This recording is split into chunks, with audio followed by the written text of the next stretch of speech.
I still don't know his name. I never asked. And that's the part that haunts me the most. Because when you let someone into your life, even for a second, you never really know if they're going to leave or if they were planning to stay all along. This happened about a year ago, and I swear on everything, I thought I was helping a stranger.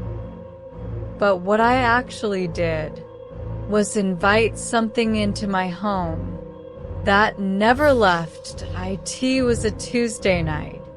Nothing special. Just rain tapping against the windows. The kind of night that makes the whole world feel empty. I was sitting on my couch, half watching TV, half scrolling through my phone. That's when I heard it. A knock. Soft at first, then louder. 3 slow knocks. I paused. Nobody ever came by unannounced. I walked to the door and looked through the peephole. There was a man standing outside. Mid-30s maybe, soaked from the rain, his hair plastered to his forehead. He looked normal, tired, almost scared. I cracked the door open just a little. Can I help you? He looked up quickly, like he didn't expect anyone to answer. Sorry, he said. I think I'm lost. My phone died. Could I just use yours for a second? Something about him made me hesitate. But he wasn't aggressive. He wasn't demanding, just desperate. And I told myself, it's fine. It's just a phone call. So I opened the door, and that was my first mistake. I handed him my phone. He smiled politely. Thank you. Seriously. He stepped just inside the doorway, dripping water onto my floor. He dialed a number, put the phone to his ear, and waited. Seconds passed. Then he frowned. No answer. He tried again. Still nothing. Then he sighed. I'm sorry. I don't really have anywhere to go tonight. That made my stomach tighten. I'm sure there's a hotel nearby, I offered. He shook his head slowly. I don't have money on me. My wallet was stolen. I didn't know what to say. The rain was coming down harder now, and he just stood there, quiet, like he was waiting for me to decide his fate. And against every instinct, I did something unbelievably stupid. You can stay on the couch tonight, I said, just until morning. His face softened with relief. Oh my God, thank you. I promise. I'll be gone first thing. He took off his wet jacket, folded it neatly, sat down like he belonged there. And I told myself, you did a good thing. But that night, I barely slept. That when I woke up, sunlight was spilling through the blinds. For a moment, I forgot. Then I heard movement, footsteps.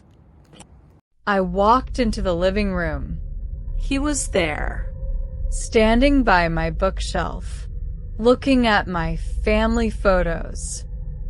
Oh, good morning, he said casually, like this was normal, like he lived here. I forced a smile. Did you manage to reach anyone? He shook his head. No. Still nothing. I waited for him to say he was leaving, but he didn't. Instead, he walked into the kitchen, opened my fridge, pulled out a bottle of water. "I hope you don't mind," he said. I blinked. My throat went dry. "Actually, I kind of do mind." He paused, looked at me, then smiled. "Right. Of course. Sorry. I'm just still a little out of it." I nodded slowly. "Yeah. So you should probably get going."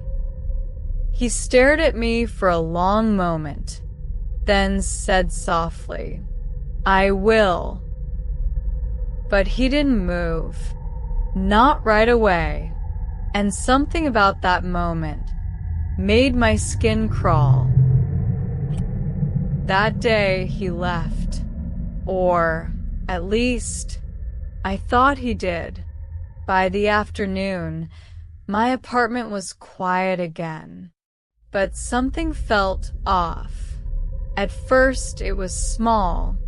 A cabinet door left open. A chair slightly moved. I told myself I was imagining it. Until that night, I found muddy footprints leading from my front door into the hallway and stopping right outside my bedroom. I froze. My heart slammed against my ribs. I locked the door, checked every window. Nothing. No one. Still, I couldn't sleep. The next morning, my phone was missing. I searched everywhere. Couch cushions, kitchen counter, bedroom. Gone. And then I noticed something else. My spare key, the one I kept in a small bowl near the entrance, was also gone. That's when the fear finally hit me.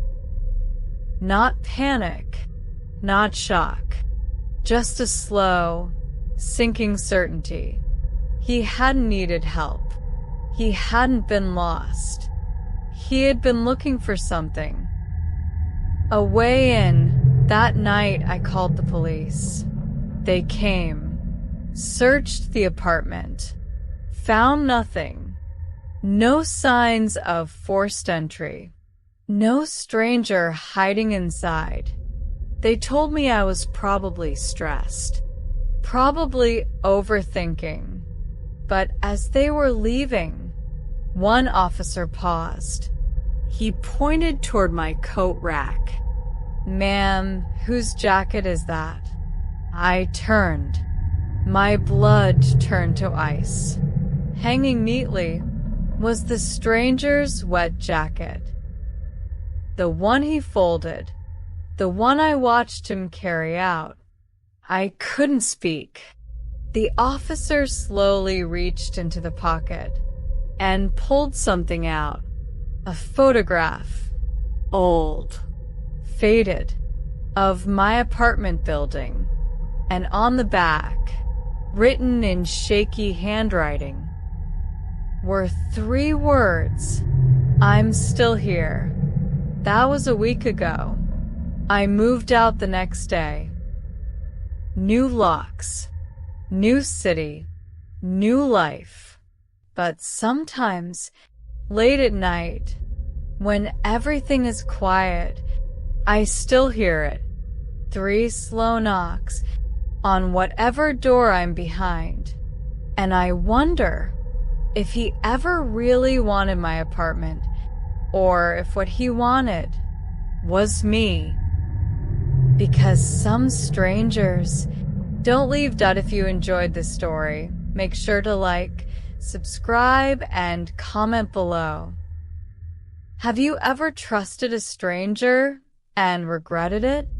And remember, the scariest monsters don't break in. Sometimes you invite them inside. They just wait until you forget they're there. If you enjoyed this story, Make sure to like, subscribe, and comment below. Have you ever trusted a stranger and regretted it? And remember, the scariest monsters don't break in. Sometimes you invite them inside.